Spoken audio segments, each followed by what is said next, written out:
In this episode, we're going to make third-party governance feel like a clear, practical discipline instead of a vague worry about vendors. When people first learn about payment security, they often picture one company protecting its own systems.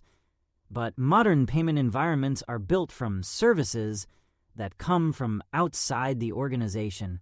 Those services can be helpful and even essential, yet they also create blind spots when nobody is sure who is responsible for what evidence proves controls are working, or what happens when something changes without notice.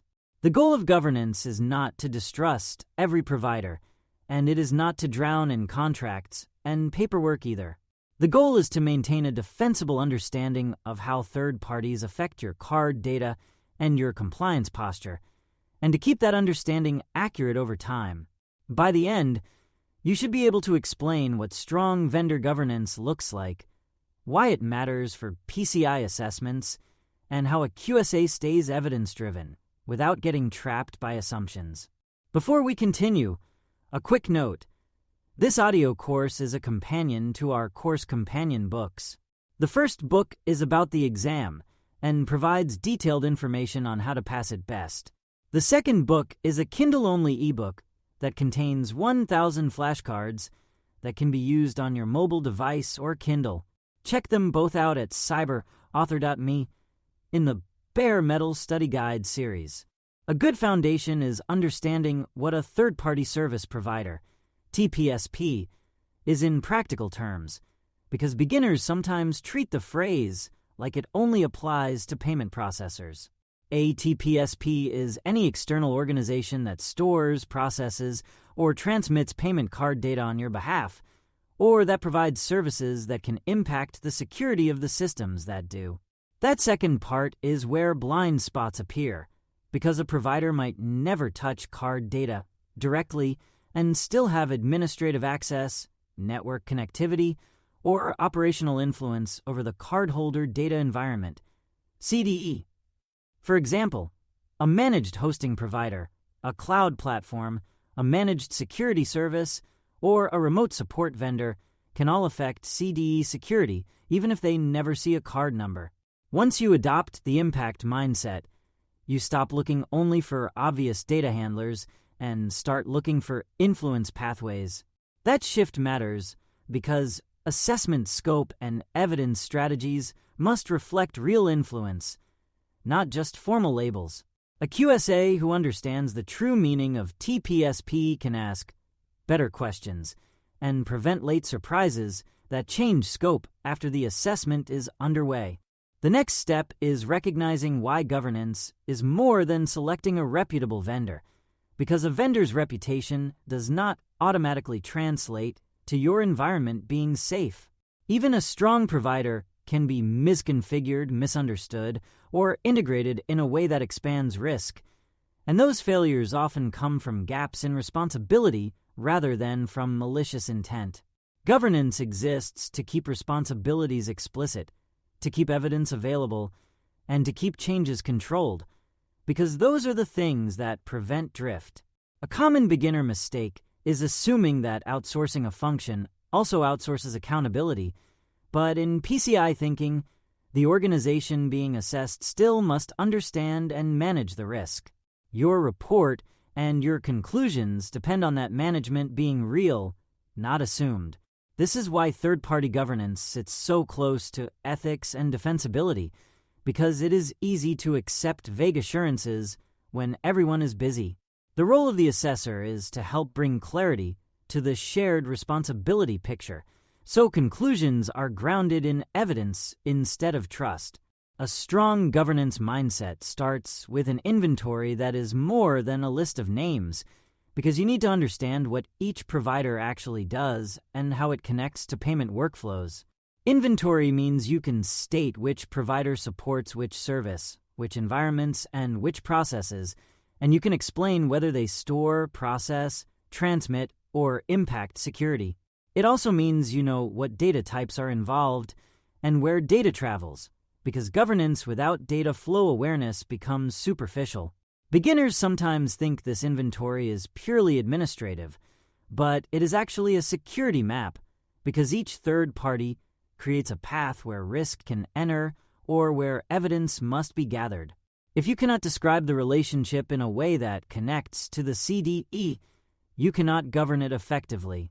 A QSA will often use the inventory as a way to test whether the organization truly understands its own environment, because vendors tend to accumulate over time. When the inventory is complete and current, it reduces blind spots and makes scoping and evidence planning far more stable.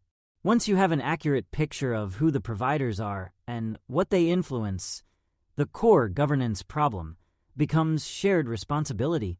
Shared responsibility is not just a slogan. It is a practical assignment of tasks, such as who configures systems, who monitors alerts, who patches, who manages accounts, and who responds to incidents. If those responsibilities are unclear, two bad outcomes become likely. Either nobody does the work because each party assumes the other does it, or both parties do overlapping work in a confusing way that produces gaps. Strong governance makes responsibilities explicit, ideally in writing, and ties them to operational processes that can be verified. A service level agreement, SLA, might describe performance and availability expectations, but for PCI purposes, you also care about security responsibilities, evidence availability, and notification obligations. The QSA mindset is to ask whether responsibilities are documented, understood by the people doing the work, and supported by evidence that shows the work actually happens.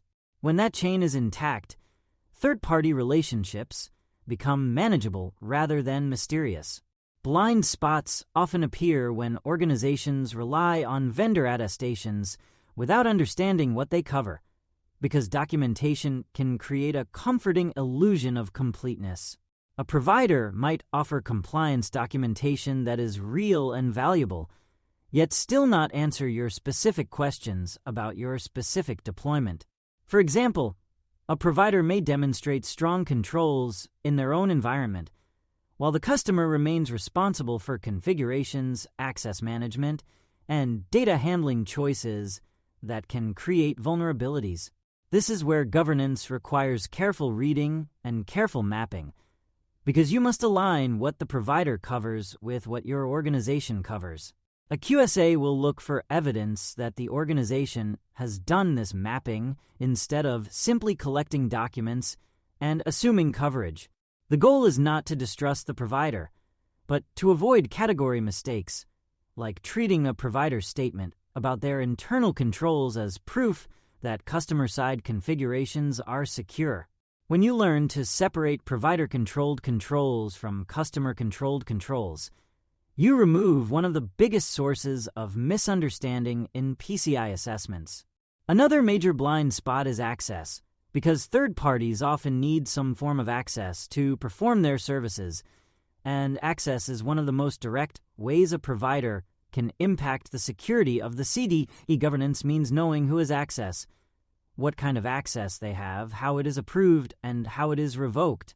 It also means understanding how remote access paths work conceptually, because remote access can become a hidden corridor that bypasses segmentation and expands scope.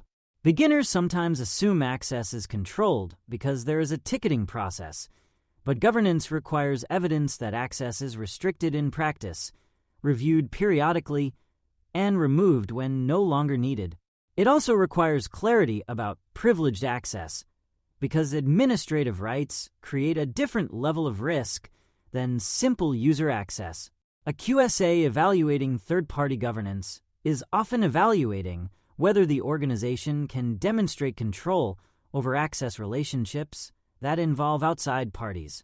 When access is well governed, it becomes a controlled bridge. When it is poorly governed, it becomes an unmanaged tunnel that undermines scoping and evidence confidence. Change is another area where third-party relationships can quietly create gaps, because changes can occur in the provider environment, the customer environment, or the integration between them.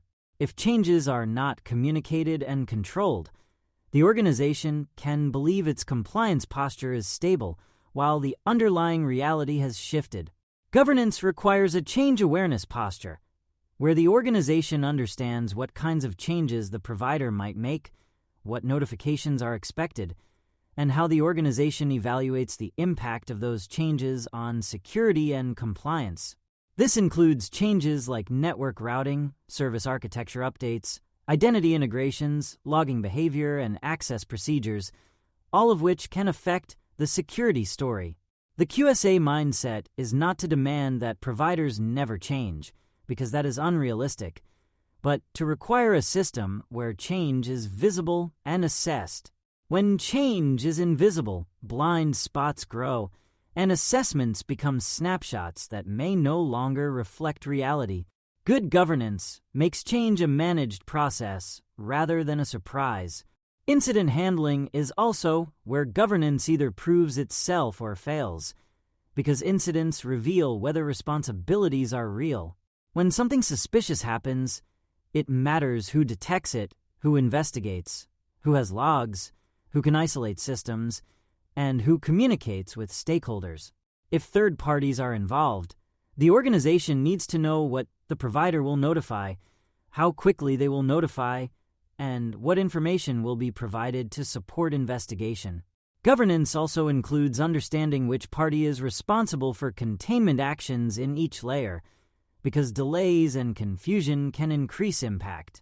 A beginner might assume the provider handles incidents automatically, but the organization being assessed still needs to know what evidence exists and how incident processes connect across organizational boundaries.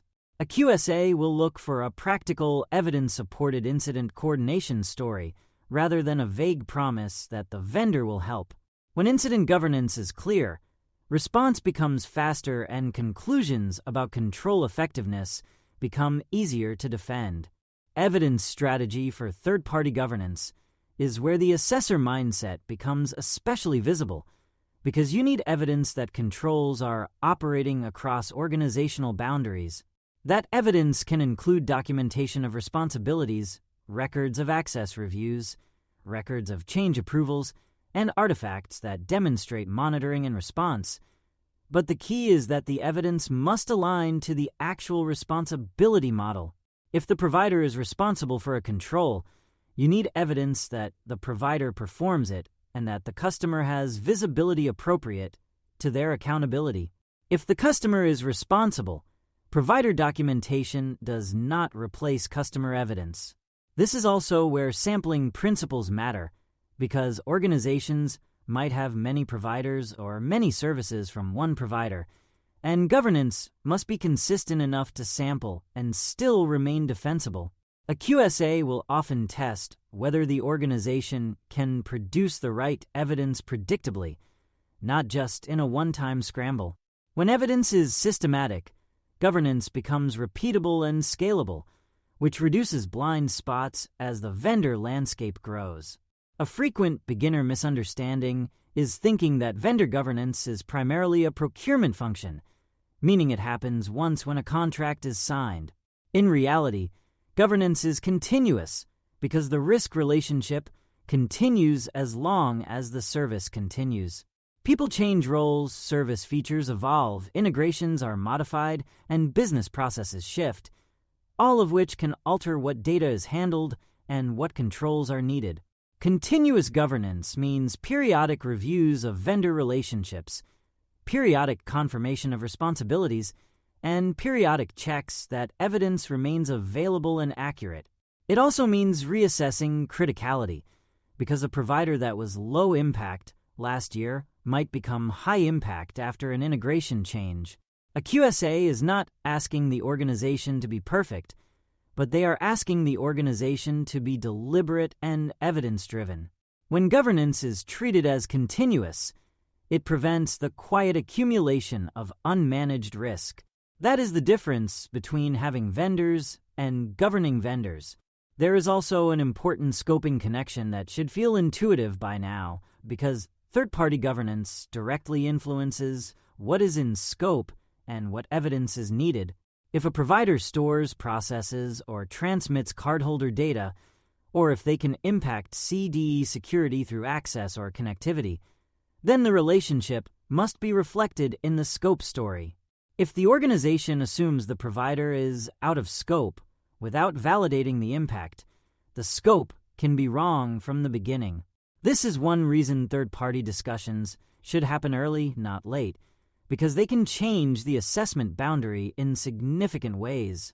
Governance supports scoping by ensuring the organization understands the relationship well enough to draw boundaries honestly and to justify exclusions when they are truly valid. A QSA will often look for consistency between the vendor inventory, the data flow story, and the scoping statement, because mismatches are a sign of blind spots. When those pieces align, the assessment becomes far more stable. Third-party governance also demands a mature communication posture, because a lot of blind spots come from uncomfortable conversations that people avoid. Sometimes the organization has not asked the provider hard questions about evidence, notifications, or responsibilities because they fear it will complicate the relationship. Sometimes teams inside the organization assume someone else is handling vendor governance, and that assumption leaves gaps. The QSA role rewards clarity, so a QSA will encourage direct, respectful communication that makes responsibilities explicit and makes evidence expectations clear. This is not about being confrontational, it is about being precise, because precision reduces conflict later. A strong governance culture treats vendor conversations as normal operational work, not as a rare crisis activity.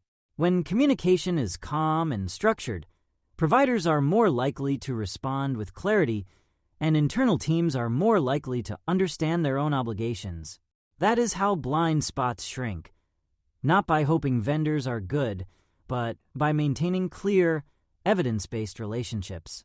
To close, governing third-party service providers without blind spots is about building an accurate, living map of how outside organizations affect your payment environment, and then managing that map with clear responsibilities, strong evidence, and controlled change. A third-party service provider, TPSP, can influence the cardholder data environment, CDE, through direct data handling, or through security impact pathways like access and administration. Governance is what prevents responsibility gaps, prevents over-reliance on generic attestations, and keeps the assessment story aligned with reality as services evolve.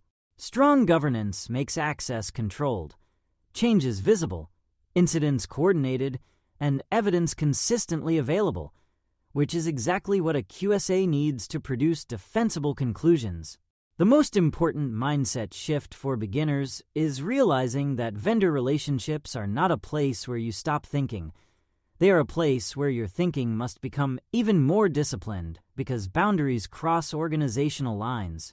When you can describe responsibilities clearly, trace evidence to those responsibilities, and keep the relationship current over time, you remove the blind spots that cause the most painful surprises in PCI assessments. Thanks for listening. For more audio courses, daily newsletters, and more, please visit baremetalcyber.com.